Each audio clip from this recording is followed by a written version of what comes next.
Hello, everyone. I'm Sam. I'm Paul. We're talking about performance, and we're going to reconsider kind of how we fix poor performance.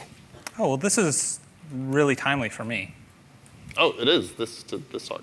Yeah, because last week I was looking at a website and it's like, I think my website's kind of slow. Sure. Yeah, It just feels weird. And I wasn't sure what to do to really fix that bad load. Right. So I did the normal thing, I think that we all do. I went to Google and I looked up your email address. Okay, sure. You okay? It's fine. And then I sent you a message. Right. It's like, Paul, I need your help, right? Yeah. And then you didn't respond. Yeah. So that was rough, but it's okay. It's okay. Sorry. Because I was like, I am going to fix this myself. Yeah. Yeah. So I went to Google again and I typed fix slow page load time, and I got all these results on Google. There was these top 10 lists, top 5. Yeah. A lot of ways to fix my There's performance. a lot of things, and I think we all know this. When it comes to performance, there's a million techniques, and we kind of keep them there in the back of our mind, these checklists, and well, it's hard to know what's effective or not. So actually, we wanted to turn this into something a little bit more interactive, turn it into a little game. So we're going to play a game, and it's called Factor Fiction Perf Trials.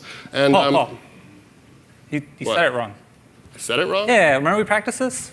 Oh, Right? right. Yeah.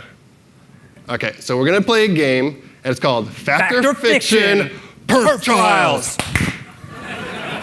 Yeah, that's good. Sure. All right, so this game is pretty good, and you're going to participate like this. You can go to this in your browser, on your phone, laptop, whatever. And we're basically going to try out a few different techniques for just making a website faster. And we want to get your idea on if what we're doing is going to be effective or not.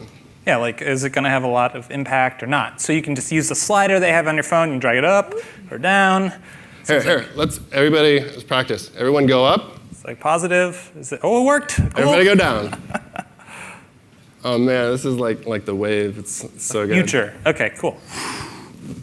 Okay. All right, so the website that we're going to be looking at, it's actually your mom's website. My mom's website. So my mom is an author, and I was building a new website for her this summer, and so it's just WordPress. Yeah, it's a WordPress site. It's a really just the kind of site that you end up with normally. So just a bunch of plugins for events and things like this, but I didn't do any optimization to it yet. Yeah. And so we're going to take this as our baseline site and see if we can make it faster. Sure. So let's just get a feel for what this site is like when we load it. Yeah. So if we go into DevTools and we just turn on 3G throttling to emulate what it's like on your phone, nice. And yeah, let's just load it. Okay, so it's going.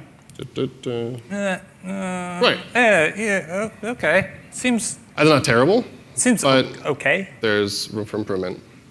There's an opportunity. Opportunity, that's what we like to call it. Okay, so I recorded it using the network tab, and it looks like our final load event happens in around 9 seconds. We send out 39 requests, and this is on, again, a 3G network. Yeah, okay, so that's where we're starting. Somewhere. Sure. So, fix number 1 that I found on the internet. Yep. People seem to think that bundling all of your JavaScript together was a good idea. So taking all your individual JavaScript files, sort of catting them together in one file, and then shipping down. Okay, so this is just all the scripts, and you can cat into one file, pretty much. Yeah. So what does everyone think? Is this going to be an improvement to our page load time, or going to hurt it? Climbed up. Okay. Seems like it's working its way up. All right. So I did this, and our load went 9 seconds to 11.7 seconds. Whoa. But it's just concatenating, which is less requests, and a good thing. Yeah, we went to 30 slower. requests. We made it slower. Interesting. And so we looked at this some more, and it turns out that since we're shipping one JavaScript file on versus lots of individual ones, it sort of pushed out that initial paint time. Right. Quite a bit. Because you'll just have the one big render blocking request, and now it's a very sizable thing in the download, especially in a throttled environment. Yeah, it's not so good. Okay. So thumbs down on that one, yeah. Unfortunately. Fix number 2 You told me about this one. Add the defer attribute on my script tag. Yeah, so defer attribute, kind of like the cousin, the brother of the async attribute, but a little different. It does, basically, the defer is essentially a contract saying, I'm not using document write in this script. But in addition to that, it allows the browser to continue to parse HTML as it just continues down the page. And you usually end up with like a faster thing. So do you guys think it's like an improvement? Yeah. Going to help at all with our load time? It's climbing up. OK, I'm going to say people think it's an improvement. So flat. Flat. Flat. Flat. Just 9 seconds. So. OK. That's But the internet has lots of lists, and there are more options for us. good. OK, great. Fix number 3.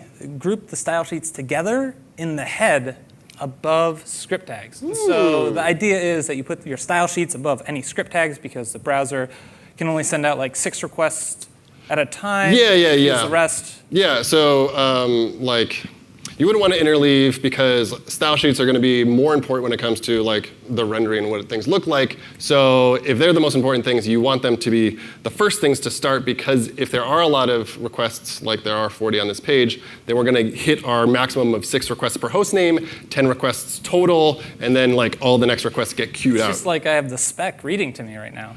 It's actually, this behavior of 6 and 10 is unspecified. However, all browsers do implement it the same way. So today I learned. Thanks, Paul. Right? There you go. OK. Flat again? Flat.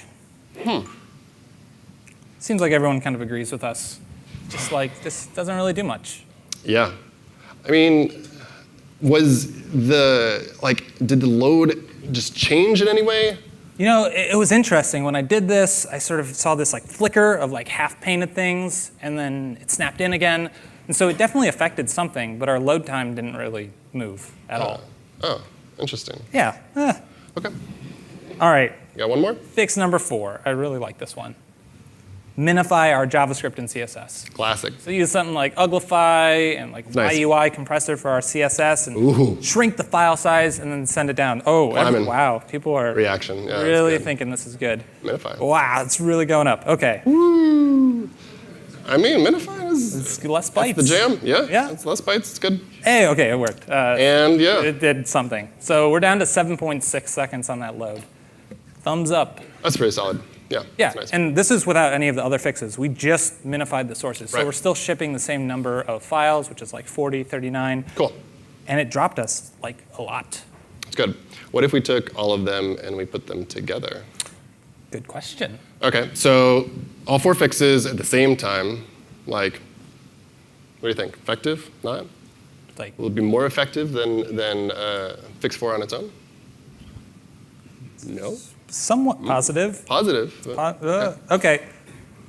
Turns out we basically hit the max when we did the compression of the individual Yeah, just files. like marginally better than the minification that we were just looking at. Yeah, That's it. so it took like the best case load time that we had and shipped less requests. So, Okay. I mean, we had an improvement. Yeah.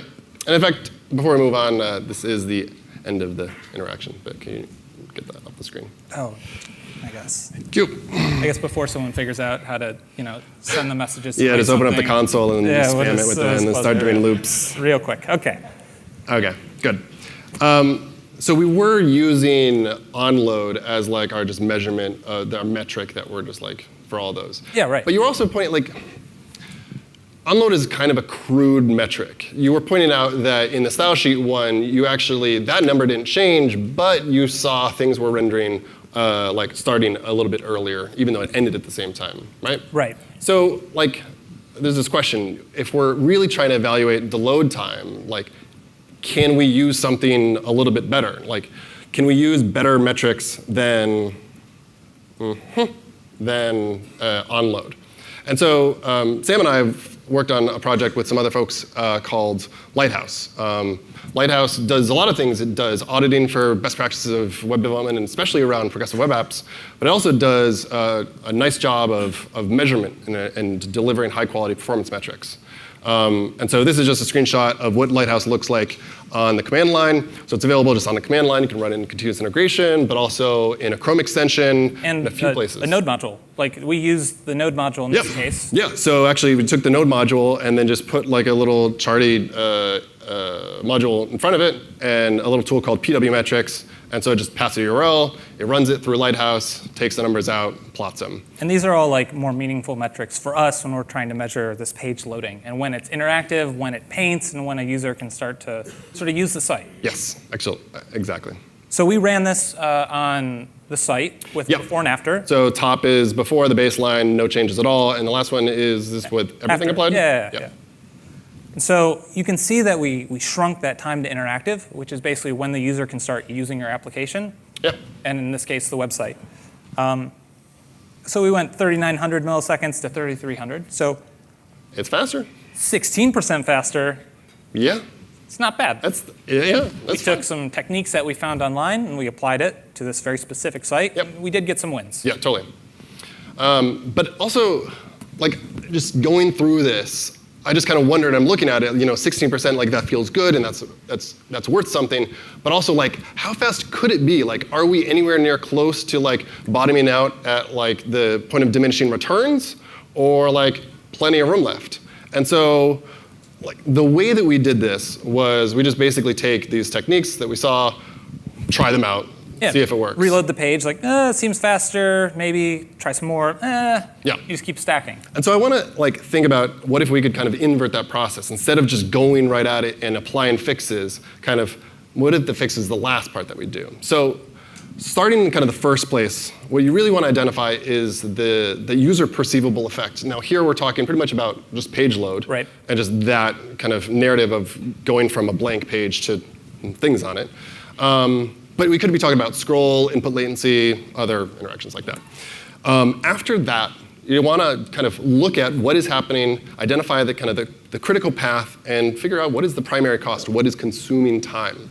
From there, you're going to you're like, something looks interesting. It looks like there's some behavior that's a bit unoptimized. Yeah, like the cost is going to be because of a reason. Right. So you're going to drill in, and ideally you're going to find the reason why it's slow. Yeah.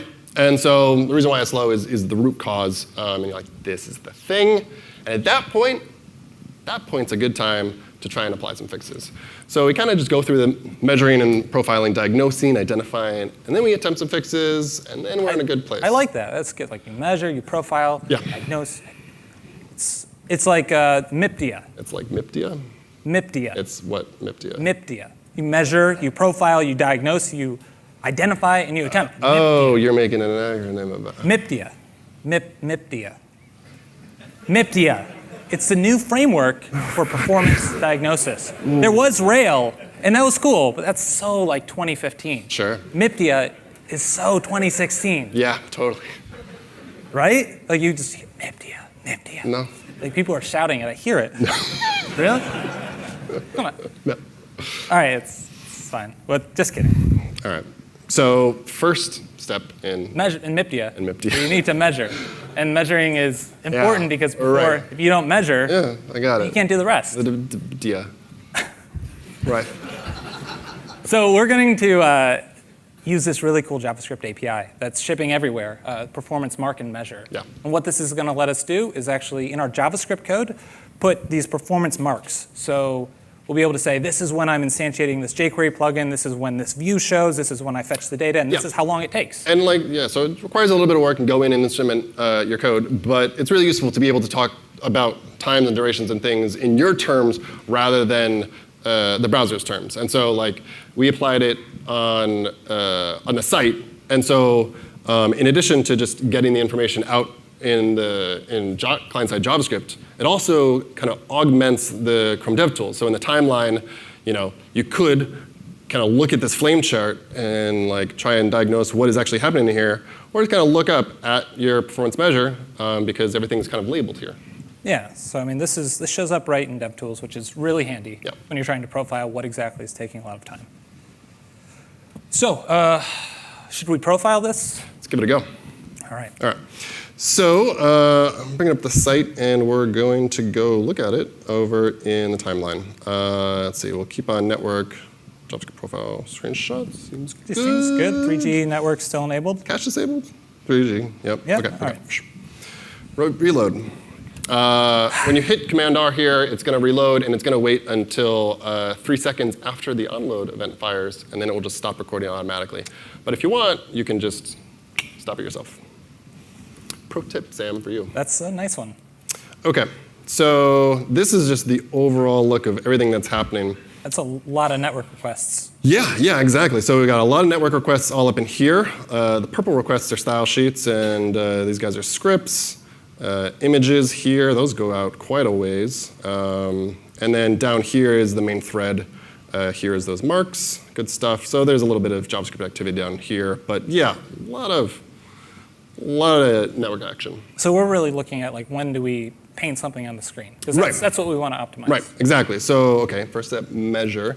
Really, so we can just drag this and kind of see the film strip of screenshots. And the first paint is right in here, right when we get that painted. And then like later images and stuff. 2 seconds. Yep, so we're at about 2 seconds here.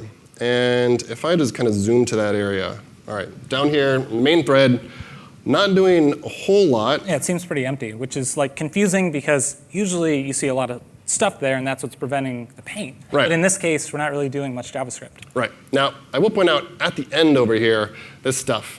If I actually just zoom in a bit, we do see a recalc, a layout, and this little green guy. That's our paint. That's our what paint. we care about. And that is actually our first paint.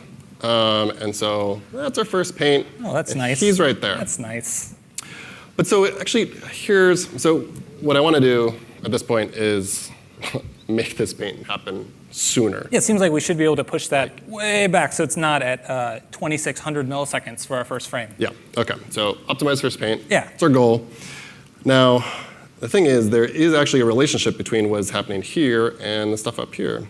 Check this out. It's kind of cool. So I'm just holding down Shift to get this little selection. But if we look at when this paint happens, what just finished? Oh, jQuery. Yeah, actually, yeah. So check it out. So jQuery.js. Oh, sorry about that. Wait, so you have like commits in jQuery, right? Yeah. So it's basically your fault. On your own website. That's nice. We'll fix it. Yeah. Thanks. Yep. OK, so jQuery just does finish. And actually, this is the reason why. Remember with the concat? Remember how concat made things slower? Imagine that like all these other scripts are also just tacked on, so this one request is much bigger, right? I like that sound.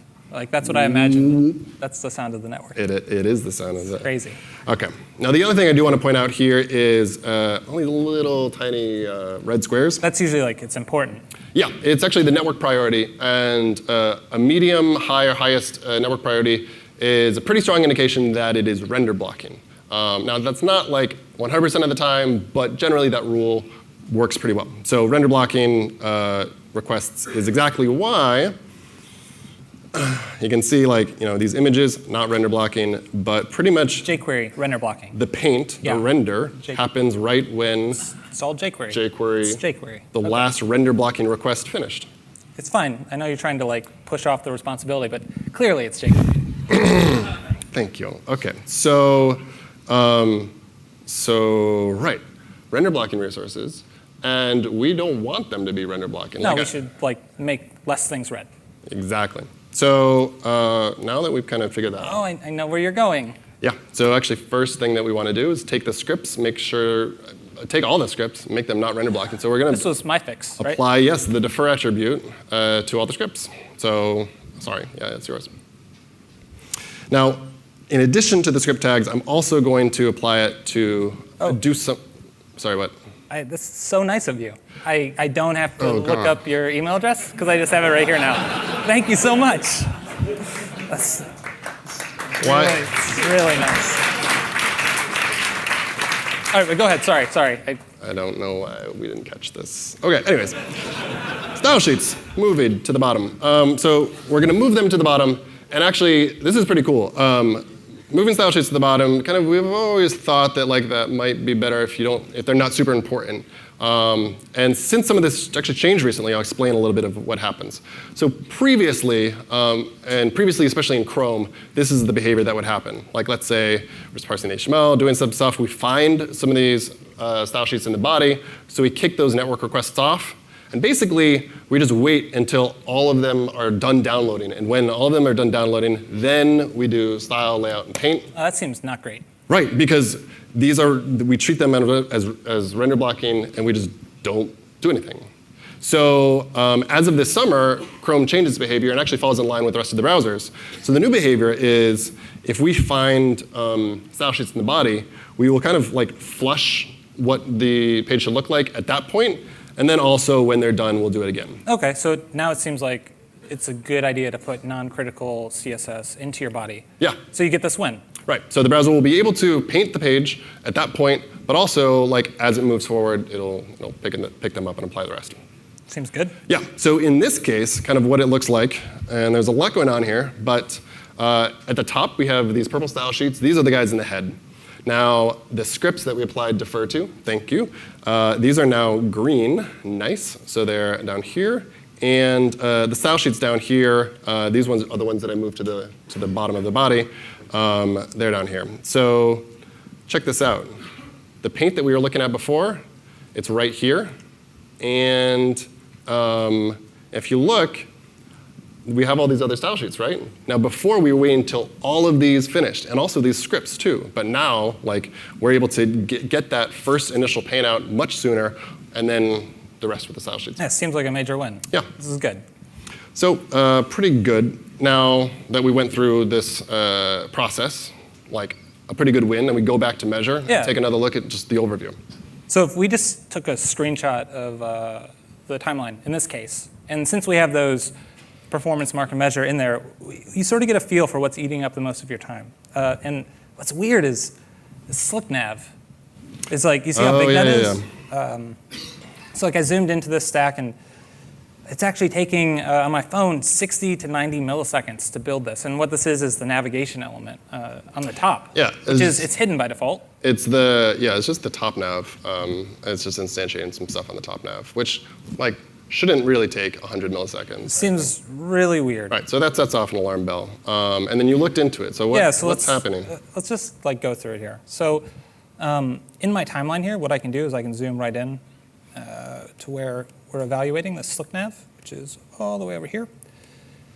And I know because I looked at it before. Flip off network real quick. Yeah. I know by looking at it before that a lot of work happens in this plugin visibility toggle. So let's take a look at the. Yeah, even like the forced layouts and stuff. Yeah, it's like a whole bunch of work down here. How much? Because it animates right after? Yeah, it animates, I guess. Which is curious. Weird. I didn't like see an animation when it loaded. Yeah, me either. But let's look at the source code. Okie doke. And like I know what this code does is it just sort of hops into this block here, which is calling this slide up right here and adding a class of hidden. So this is just the jQuery slide. jQuery slide up, that whole like Okay. effect. So we should get a better idea of what this feels like. So what I will do is we'll just put a breakpoint right here. Tight. And we'll reload the page. OK, cool. And so here we are at our breakpoint. And you can see that our menu is actually open here. Okay. It hasn't been split up yet. So here we are. And let's just look at what's happening. Wait. Duration 0. So that's just first argument of jQuery slide up is the duration. Yes. And passing in 0. 0. But a 0 and a length animation is like no animation. It's like display none.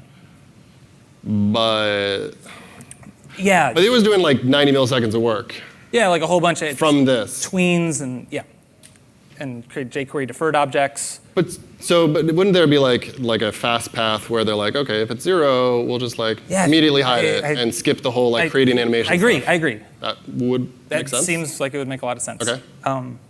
It doesn't. So we're paying the cost there of creating the tween object. Yeah. And then creating the jQuery deferred wrapper to tell us when it's done. Yeah. And then animating it for 0 duration. And then doing that each time reflowing for every single menu. Each time we do this. It's expensive. OK. So as you would say, there's opportunity here to make this a lot better. There's an opportunity. So what we did was we just switched it to display none if duration equals 0, and basically fixed the entire problem. So that was good. Straightforward fix.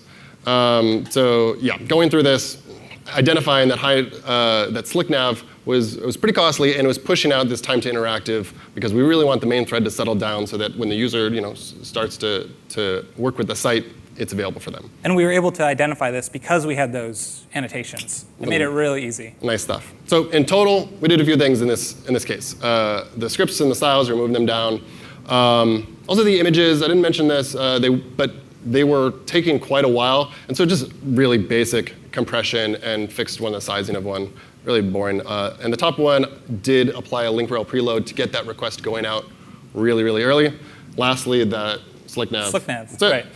So we didn't do any bundling, any concat, any minifying, and didn't figure out what else we can remove from that site. I'm sure that all of these things would also have impact, but going through this process, these actually are not the highest impact things for the site. Right.